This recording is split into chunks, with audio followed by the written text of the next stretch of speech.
Assalamualaikum warahmatullahi wabarakatuh. Perkenalkan, kami dari kelompok 1 yang beranggotakan 1 saya Agus Saputro I85180001, 2 Alifuddin Yusuf Ramadhani I85180002, 3 Alpan Mangantar Hutapea I85180003. Kelompok kami akan menjelaskan tentang metode pelaksanaan passenger hoist dan juga tower crane. Menurut buku Pemindahan Tanah Mekanis penerbit Gunadarma, crane adalah alat berat yang umumnya digunakan untuk mengangkat atau memindahkan material dari tempat asal ke tempat yang lebih tinggi atau lebih rendah. Juga dapat untuk mengisi atau membongkar muatan dengan perantaraan seling atau wire rope. Tower crane sendiri adalah suatu alat bantu yang ada hubungannya dengan akses bahan dan material konstruksi dalam suatu proyek. Bila dijabarkan lebih lanjut, fungsinya lebih dekat terhadap alat mobilisasi vertikal dan juga horizontal yang amat sangat membantu di dalam pelaksanaan pekerjaan struktur. Pada prinsipnya, tower crane merupakan pesawat pengangkat dan pengangkut yang memiliki mekanisme gerakan yang cukup lengkap, yaitu kemampuan mengangkat muatan atau lifting, menggeser atau trolleying, menahan tetap di atas bila diperlukan, dan membawa muatan ke tempat yang ditentukan atau slewing dan traveling. Operasi kerja yang identik dan muatannya seragam yang diangkutnya memungkinkan fasilitas transport dilakukan secara otomatis, bukan hanya untuk memindahkan, melainkan juga untuk proses bongkar muatan. Tower crane banyak digunakan untuk pembangunan gedung bertingkat, misalkan hotel, apartemen, mall, dan lain-lain. Pembangunan menggunakan alat ini sangat mempersingkat waktu pengerjaan dalam sebuah proyek pembangunan, karena material dapat terangkat ke lokasi pemasangan dengan lebih mudah dan cepat.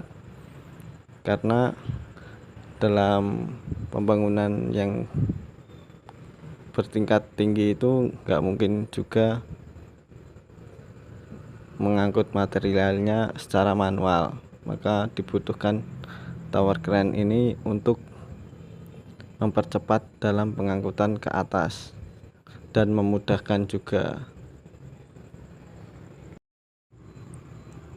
Selanjutnya adalah bagian-bagian dari tower crane.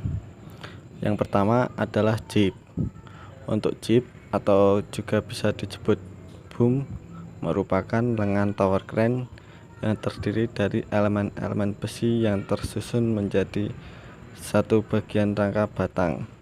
Pemasangan jib harus sesuai dengan keperluan dan persyaratannya, baik dengan panjang yang standar maupun yang mencapai maksimum.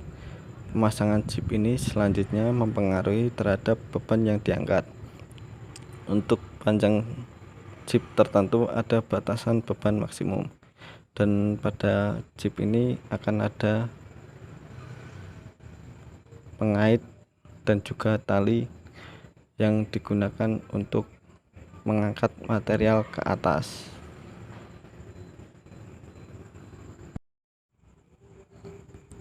Yang kedua adalah counter jib. Selain jib, juga terdapat counter jib yang berfungsi sebagai jib penyeimbang terhadap boom yang terpasang. Counter jib dilengkapi counterweight yang berfungsi sebagai bebannya. Nah, tadi kan jib tadi digunakan untuk menaikkan beban, otomatis bisa menyebabkan ketidakseimbangan pada tower crane-nya. Maka agar kembali seimbang, maka dipasang counter jib ini agar tower crane-nya tetap seimbang dan tidak berat sebelah. Yang ketiga adalah fixing angle atau pondasi. Bagian ini berfungsi meneruskan beban dari tower crane ke tanah keras dan sebagai penahan agar tower crane tidak jatuh. Pada bagian inilah kaki tower crane dibaut pada pondasi beton yang masif dan besar.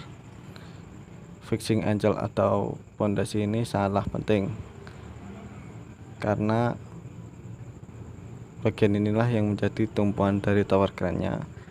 Apabila tumpuannya aja udah nggak kuat, pasti yang atasnya pasti juga akan terjadi keruntuhan. Makanya dalam mendesain fixing angle atau pondasinya ini harus benar-benar dihitung dengan teliti dan seksama.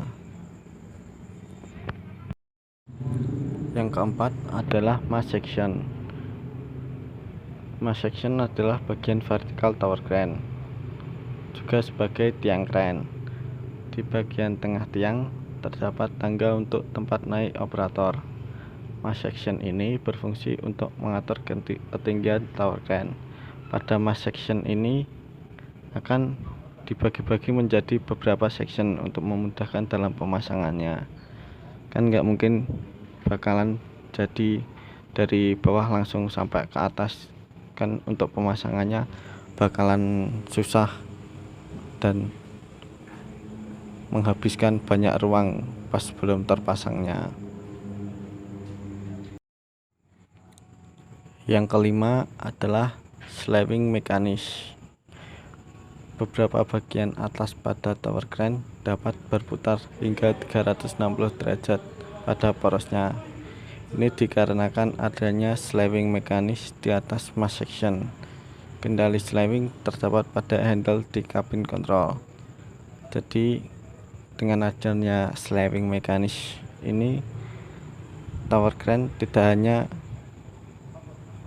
menyalurkan ke satu arah, tapi bisa hingga ke 36 derajat memutar, dan itu akan memudahkan dalam pekerjaan pemuatan material ke atas. Yang keenam adalah tower top atau cathead. Bagian tower top pada tower crane terdiri atas kabin kontrol dan kepala cat.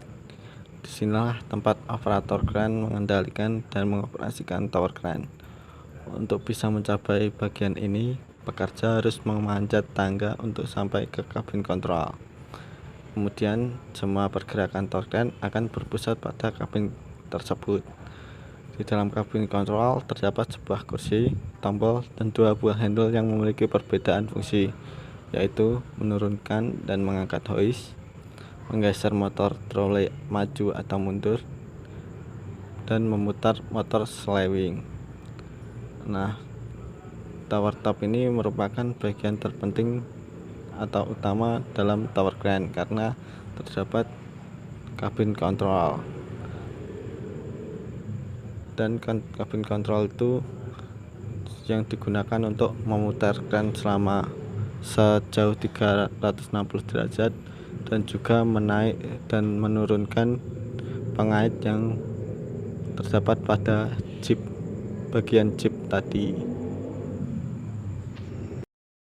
Dan inilah adalah bagian-bagian dari tower crane tadi yang sudah disatukan menjadi satu kesatuan, yaitu tower crane itu sendiri. Untuk selanjutnya akan dilanjutkan oleh teman saya, yaitu Alifuddin Yusuf Ramadhani. Yang selanjutnya adalah metode pelaksanaan tower crane. Hal yang pertama dilakukan adalah project manager dan health and safety support team mempertimbangkan beberapa hal. Yang pertama, tipe crane. Apa yang nanti tipe crane apa yang nanti akan kita gunakan. Selanjutnya adalah posisi crane karena berdampak pada lingkungan dan juga pada efektivitas kegunaan crane. Dan yang selanjutnya adalah ketinggian crane, panjang jib yang nanti kita gunakan, kapasitas crane, dan radius. Dan selanjutnya adalah crane base type dan pendukung, atau crane base tipe ini maksudnya pondasi crane. Selanjutnya adalah pemajangan tower crane karena berpengaruh dengan mobile crane. Maksudnya adalah pemanjangan erection tower crane nanti akan mempengaruhi jenis mobile crane yang kita gunakan. Dan yang selanjutnya adalah pembongkaran karena berhubungan dengan ruang dan efeknya pada lingkungan sekitar proyek. Selanjutnya, pada gambar nomor 1, setelah tipe crane yang akan kita gunakan nanti telah diketahui, hal yang harus dilakukan adalah membuat pondasi crane sesuai dengan pondasi yang telah direncanakan. Kemudian pada gambar nomor 2, setelah tulangan pondasi terbentuk, hal yang selanjutnya dilakukan adalah pemasangan section pertama pada pondasi dengan bantuan alat mobile crane yang mengangkat section kemudian dipasang kepada pembesian pondasi. Pada gambar nomor 3, crane base section angkor kemudian diikatkan kepada tulangan pondasi crane. Hal ini sangat krusial karena harus dipastikan bahwa ikatan angkor ini sudah sangat solid dan aman karena ini sebagai pengikat atau pondasinya.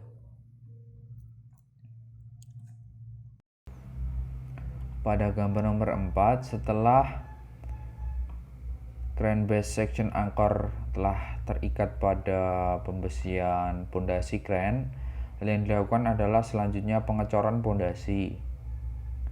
Ambil beberapa sampel beton untuk diuji yang nantinya kita gunakan untuk menentukan kapan tahap selanjutnya dilaksanakan. Maksudnya kapan beton pondasi ini akan sudah mengering dan siap untuk menahan beban tambahan yang nanti akan ditambahkan. Pada gambar nomor 5, setelah pondasi mengering dan siap untuk tahap selanjutnya adalah pemasangan steel bracket atau baja bracket pada bangunan yang nantinya digunakan untuk mengikat tower crane. Kemudian pada gambar nomor 6,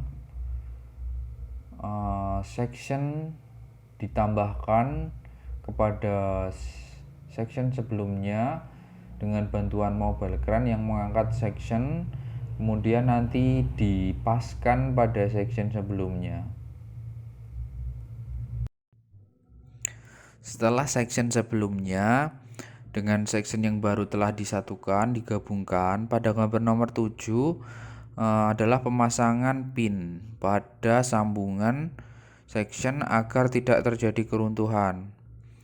Kemudian pada gambar nomor 8, setelah max section mencapai ketinggian yang direncanakan akan disambungkan atau diikatkan ke bangunan, maka kaki pengikat yang berwarna kuning itu dipasangkan ke tower crane yang nantinya akan diikatkan ke bangunan yang sebelumnya sudah dipasang steel bracket tadi.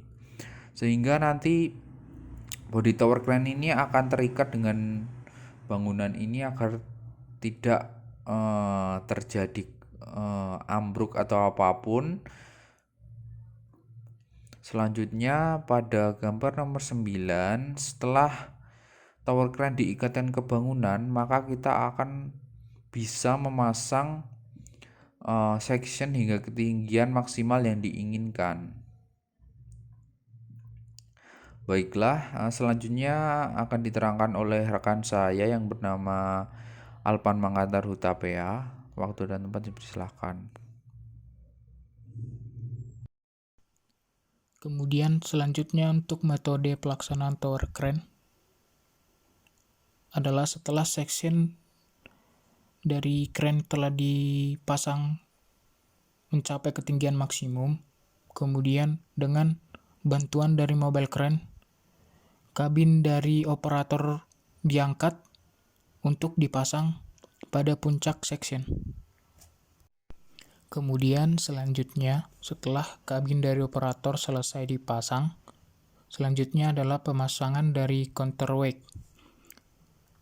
Fungsi dari counterweight pada crane itu adalah untuk pemberat sekaligus penyimbang lengan crane ketika mengangkat beban.